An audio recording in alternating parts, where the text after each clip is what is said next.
Lakshmeshwar police ಠಾಣೆ ಪ್ರಕಟಣೆ 5ನೇ ದಿನದ ಗಣಪತಿ ಮೂರ್ತಿ ವಿಸರ್ಜನೆ ಸಮಯದಲ್ಲಿ ಸಂಘಟಕರು ಡಿಜೆ ಬಳಸಬಾರದು ಎಂದು ಲಕ್ಷ್ಮೇಶ್ವರ ಪೊಲೀಸ ಪ್ರಕಟಣೆ ತಿಳಿಸಿದೆ. ಸಮಾಜದಲ್ಲಿ ಶಾಂತಿ, ಸುವ್ಯವಸ್ಥೆ ಕಲ್ಪಿಸುವ ನಿಟ್ಟಿನಲ್ಲಿ ಜಿಲ್ಲಾಡಳಿತ ಡಿಜೆ ಬ್ಯಾನ್ ಮಾಡಿದೆ.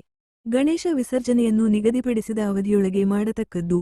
ಒಂದು ವೇಳೆ ಗಣೇಶ ಮೂರ್ತಿ ವಿಸರ್ಜನೆಗೆ ಡಿಜೆಯನ್ನು ಬಳಸಿದಲ್ಲಿ ಸಂಬಂಧಪಟ್ಟ ಗಣಪತಿ ಆಯೋಜಕರ ಮೇಲೆ ಹಾಗೂ ಡಿಜೆ ಮಾಲೀಕರ ಮೇಲೆ ಕಾನೂನು ಪ್ರಕಾರ ಕ್ರಮ ಜರುಗಿಸಲಾಗುವುದು ಎಂದು ಪಿಎಸ್ಐ ನಾಗರಾಜ ಗಡದ ಪ್ರಕಟಣೆಯಲ್ಲಿ ತಿಳಿಸಿದ್ದಾರೆ.